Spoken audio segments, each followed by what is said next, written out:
Morning. I have been told that we have several people who are at risk for osteoporosis. 1, 2, and 3. Uh-huh. We have one that's at high risk. We have one that's at moderate risk, and one that's at mild risk. But everybody's at risk if you're a white female for sure.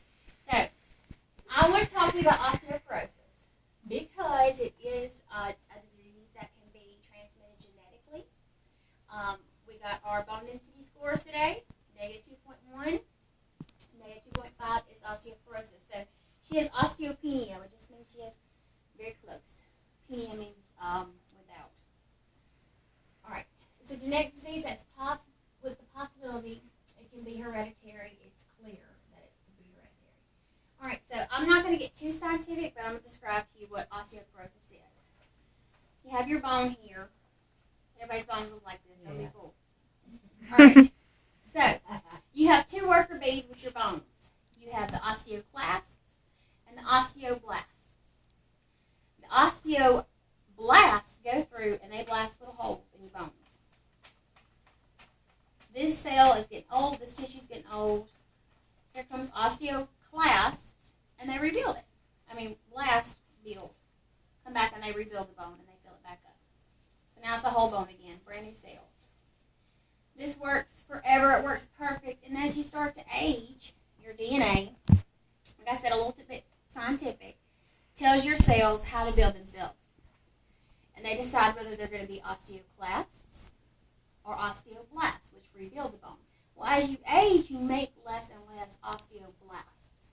But those osteoclasts are still there to take out the old cells. So what you wind up with is a bone that's chock full of holes. Instead of being a hard, sturdy bone, it's more spongy.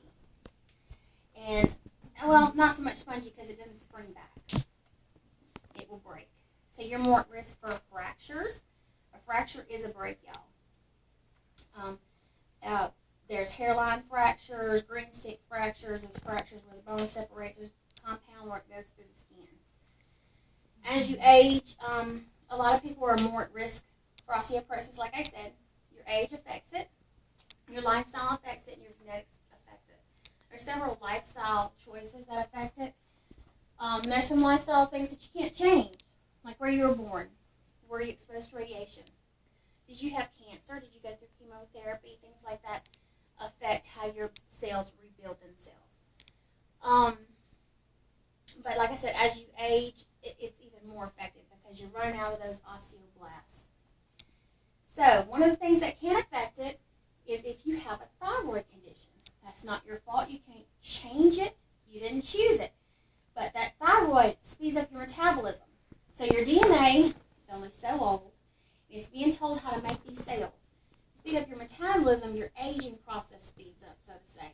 Not necessarily on the outside, but on the inside.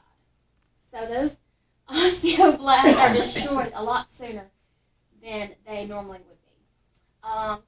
Another thing that affects it is cigarette smoking. Not to step on any toes. But cigarette smoking actually makes you 50% more likely to get osteoporosis. And what that means is, of 2 people standing here, one of you is definitely going to get osteoporosis. Not maybe, definitely. Of 4 people, 2 are definitely going to get it. That is a proven fact. And that happens similar to what we discussed with the ice earlier, the pica, is when you smoke, it constricts the blood vessels. You're not getting the blood flow like you should. So those osteoblasts aren't getting to the bone. There's things that you can do to help prevent yourself from getting osteoporosis. So we know that bone is made of what? Calcium.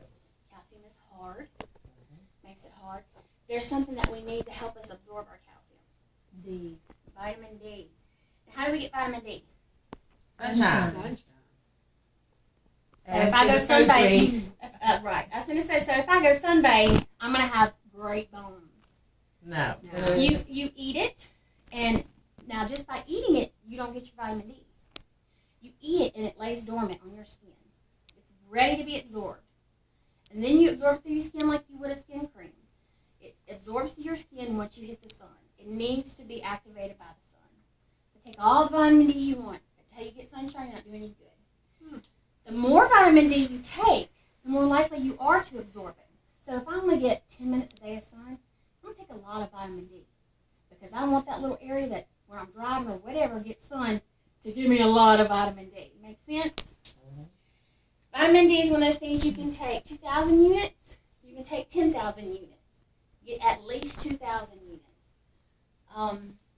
With the calcium, from the age that you're 19, you need to be taking at least, look, be sure,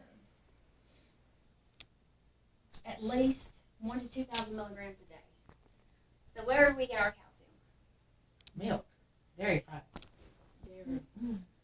Where's it? Somewhere else we get our calcium. Some of your green vegetables, your broccoli, You will cabbage. get more calcium in your leafy greens than you will in your milk. Okay? When you eat a salad, you eat like 2 cups of greens. When you drink milk, lucky if you drink 8 ounces unless you really love milk. You're going to really get it much easier through your leafy greens. Do they have to be raw? They do not have to be raw. But anytime you cook a vegetable, you're taking those phytonutrients, which are living nutrients, and you're slowly killing them.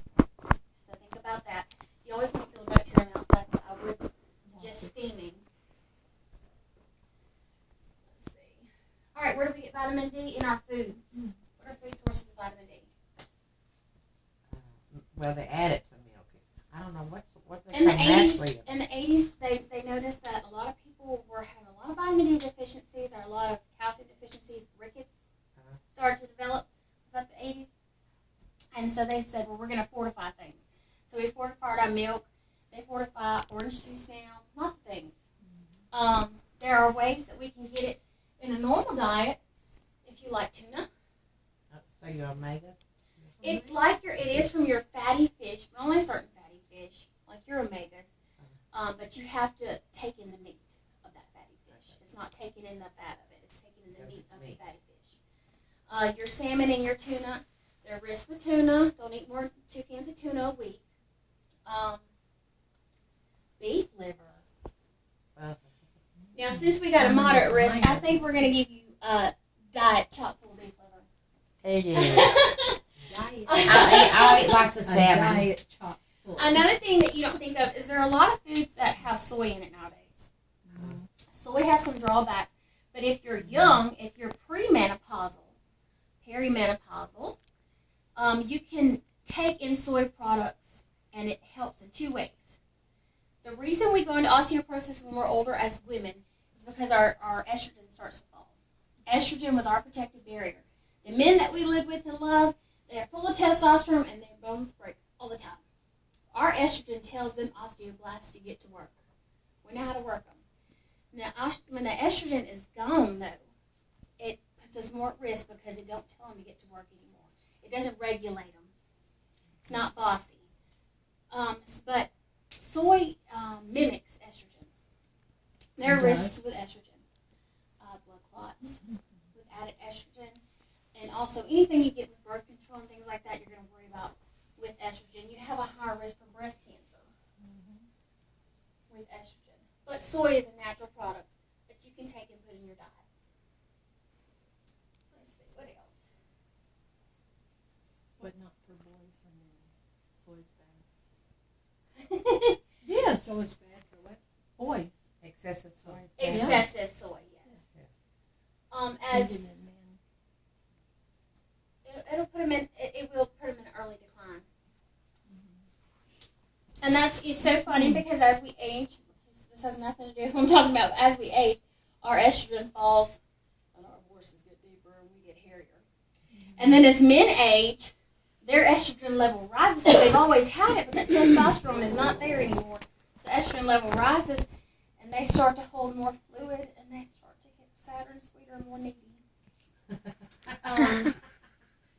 But anyways, you're at risk for osteoporosis. So what are the plans that you can make for yourself being at risk? Changing the lifestyle, getting checked, and taking supplements. Okay, I know these 3 women. I know y'all exercise every day. One way or another. Y'all used to exercise every day.